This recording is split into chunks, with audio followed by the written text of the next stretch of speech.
అక్కడ చిరంజీవి గారిని చూశాను, ఇక్కడ ఇతను చూశాను. చిరంజీవి గారు వేసిన స్టెప్పులన్నీ పాటగా వేస్తున్నారు. కానీ వాస్తవానికి చెప్పాలంటే ఈ అమ్మాయి ఎట్లాగుంది కడుపు ఇరికి దాని తాటి దుక్క లాంటి దానికి అయ్యాలి కడుపు ఇరుకుదంట తాటి దుక్కలాగా ఉంటది, అయ్యాలి గంప. ఈ అమ్మాయి ఎప్పుడైనా కొలాయికి వీధిలో కొలాయికి నీళ్ళకి కానీ వెళ్తే 10 మంది ఆడవాళ్ళతో గొడవ పడితే కానీ ఇంటికి రాదండి. కానీ ఆ అమ్మాయి మాత్రం ఒకలమారి ఆడదంట. అవును, ఆ అమ్మాయి డాన్స్ చేస్తే ఎట్లాగుంటుందో తెలుసా? ఎట్లా ఉంటది? కాకు పాము సరఫ్ పెట్టినట్టు ఉంటది. అవునా కాదా? అవునవును. కానీ ఈ అమ్మాయి ఎట్లా ఉంది కడుపు ఇరుగు దాని తాటి దుక్క లాంటి దానికి అయ్యాలి గంప దాని ఒకలమారి ఆడదాని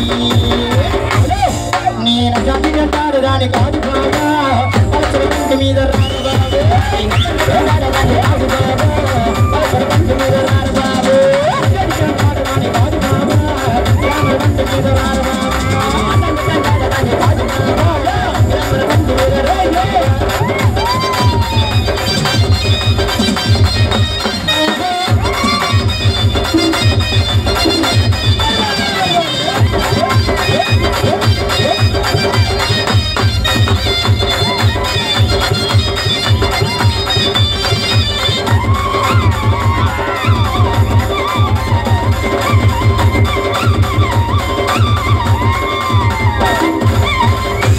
ఈ పిల్లకేమో బాతికేమో పదే పదే చూసిన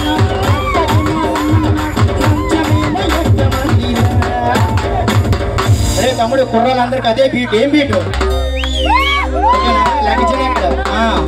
అంతా అదే. ఎవరికి ఈరోజు కాలంలో మంచి మాటకు కానీ మంచి పాటకు కానీ ఇటువంటి మంచి మనిషికి ఎక్కడ విలువ ఉండదన్న మాత్రం అని అన్న డబ్బులు ఇస్తానవా ఇది లాగుతాను కదా లోపల ఎట్లు వేయడం నేను బయట. ఓకే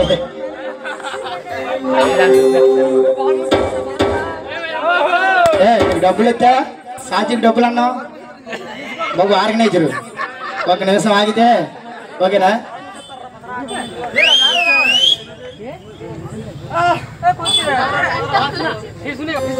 అని నిజంగా చెప్తాను, పేరైతే అర్థం అవ్వలేదు. ఎందుకంటే నీ పేరైతే నాకు తెలియదు, కానీ ఆ బూరకొమ్మ తల్లి పేరు మీద మా కళాకారుల బృందాన్ని అభినందిస్తూ 50 రూపాయలు కానుకిచ్చారు. నీ పేరు గుర్తుకొచ్చిన తర్వాత నాకు వచ్చి చెప్పు, మళ్ళీ చెప్తాను ఓకేనా? దయచేసి ఏమనుకోకు. రే తమ్ముడు ఈ పిల్లకేమో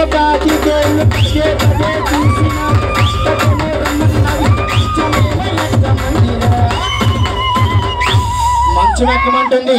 మంచం అంటే మామూలు మంచం కాదు తమ్ముడు. ఏం మంచం మరి? అచ్చమైన స్వచ్ఛమైన టేకర్ తో తయారు చేసిన 6x6 బాక్స్ మంచం అంట. బాక్స్ మంచం ఎక్కిన తర్వాత ఏం చేయమంటుందో తెలుసా? ఏం చేస్తుంది? నువ్వు ఎక్కిన మంచమే మా మందిరం వచ్చేంత వరకు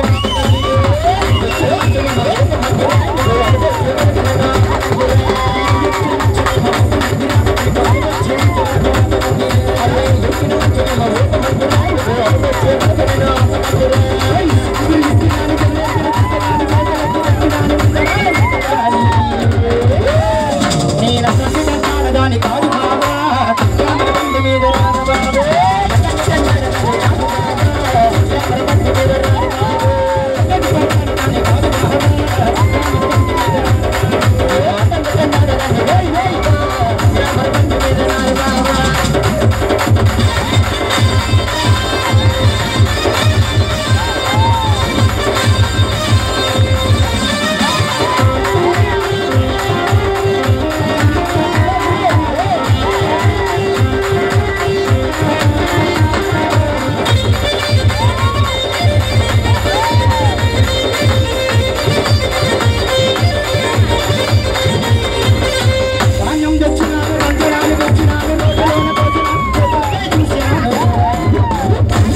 మళ్ళీ మధ్యలో ఆపనని ఏమనుకోకండి. ఈ అమ్మాయి యొక్క పల్లెటూరు అమ్మాయి చూసారా ఎంత సాంప్రదాయంగా ఉందో? అవును, చెవుకి జుమకాలు పెట్టుకొని ఓకే జడ కూడా చాలా అందంగా వేసుకుంది. కానీ లంగావాణి అంటే పల్లెటూరు సాంప్రదాయం అంటే ఇట్లా ఉంటుంది. కానీ పోగరం అయిపోయిన తర్వాత అంతా మామూలే, జీన్ ప్యాంటు టీ షర్టు. అవునా కదా? కానీ వాస్తవాన్ని చెప్పాలంటే పల్లెటూరు అమ్మాయి కదా. అవును, మన పల్లెటూరులో మన పెద్దవాళ్ళు ఎక్కువగా వరి ధాన్యాలు దంచి గంట్లు అన్నం రాగి జావ అన్నం అవునా కదా మొలకలు అంబలి ఇటువంటివి తీసుకునేవారు. కానీ ఇటువంటి అందమైన అమ్మాయిలు ఏం చేస్తున్నారు తెలుసా? ఏం చేస్తున్నారు? నాలాంటి పట్టుకొని దంచడం తప్ప ఏం చేయట్లేదు. అవునా కదా? అని అమ్మ ఏమంటుందంట?